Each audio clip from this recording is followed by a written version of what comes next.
வணக்கம் தென்காசி வெதர்மன் ராஜா. எனக்கு ஒரு சந்தேகம். இந்த தென்மேற்கு பருவமழை காலத்துல வீசுற காற்றோட வேகம் வழக்கத்தை விட அதிவேகமா வீசுறதுக்கு பின்னணியில இருக்கிற அறிவியல் காரணம் என்னன்னு விளக்க முடியுமா?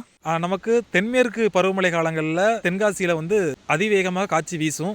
தென்காசி மட்டுமல்ல, தமிழகத்தில் இருக்கக்கூடிய பெரும்பாலான மாவட்டங்களில் தென்மேற்கு பருவமழை காலங்களில் நல்ல காற்று வீசும். இதற்கான காரணம் என்ன அப்படின்னு பார்த்தீங்கன்னா, நமக்கு தெற்க கன்னியாகுமரி மாவட்டத்தை எடுத்துக்கிட்டோம்னா ஆரல்வாய்மொழி கணவாய், அதற்கு அடுத்தபடியாக செங்கோட்டை கணவாய். தென்மேற்கு பருவக்காற்று தீவிரமாக இருக்கக்கூடிய பட்சத்தில் நமக்கு ஆரல்வாய்மொழி கணவாய் வழியாகவும் அதே போல் நமக்கு செங்கோட்டை கணவாய் வழியாகவும் தமிழகத்தின் தென் மாவட்டங்களில் பலத்த காற்று வீசும். இந்த கணவாய் தான் காரணம். இப்போ அதாவது கேரளாவிலிருந்து வீசக்கூடிய அந்த ஈரப்பதமிக்க தென்மேற்கு திசை காற்றானது, தென்மேற்கு பருவ காற்றானது இந்த கணவாய்ங்கிறது மலைகளுக்கு இடையே உள்ள ஒரு குறுகிய நிலப்பரப்பு. அப்போ அந்த குறுகிய நிலப்பரப்பை கடந்து வரும்போது நமக்கு காற்றின் வேகம் அதிகமாக இருக்கும். நமக்கு தென் மாவட்டங்கள் மட்டும் இல்லை, அதே போல் நமக்கு தேனியில் ஆண்டிப்பட்டி கணவாய் இருக்குது. அங்கும் பார்த்திங்கன்னா நமக்கு காற்றின் வேகம் அதிகமாக இருக்கும். கிட்டத்தட்ட மதுரையிலலாம் பார்த்திங்கன்னா தென்மேற்கு பருவமழை தீவிரமாக இருக்கும்போது மதுரையில் காற்றின் வேகம் அதிகமாக இருக்கும். அதே போல் நமக்கு பாலக்காடு கணவாய் வழியாக நமக்கு கோயம்புத்தூர், திருப்பூர் மாவட்டங்களோட தெற்கு பகுதிகளில் நல்ல காற்று இருக்கும். அதே போல் நாமக்கல், கரூர் வரைக்குமே அந்த காற்று வீசும்.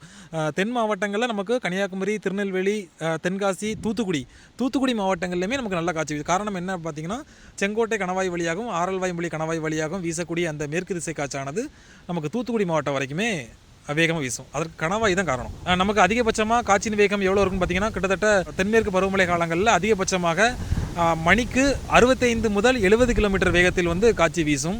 இன்னொன்று பார்த்தீங்கன்னா, நமக்கு தென்மேற்கு பருவமழை காலங்களில் தான் நமக்கு காற்றாலைகள் மூலமாக மின்சாரம் அதிகப்படியாக உற்பத்தி செய்யப்படுகிறது.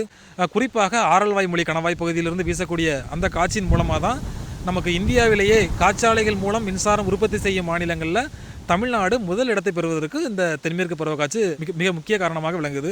அதே போல் தூத்துக்குடி மாவட்டத்தில் கயத்தாறுங்கிற பகுதி இருக்குது. இந்த கயத்தாறு பகுதியில் காற்று அதிகமாக வீசுறது காரணம் நமக்கு செங்கோட்டை கணவாய். இந்த செங்கோட்டை கணவாயிலிருந்து வீசக்கூடிய இந்த காற்றானது நமக்கு தென்காசி, சுரண்டை, மானூர் வழியாக கயத்தாறு நோக்கி செல்லும். நம்ம கயத்தாறு பகுதியுமே நமக்கு காற்றாலைகள் மூலமாக சுமார் 400 மெகாவாட் மின்சாரம் உற்பத்தி செய்யப்படுகிறது. இது போன்ற குற்றால நிலவரம் மற்றும் வானிலை முன்னறிவிப்புகளை தெரிந்து கொள்ள தென்காசி லைஃபுடன் எப்போதும் இணைந்திருங்கள். நன்றி.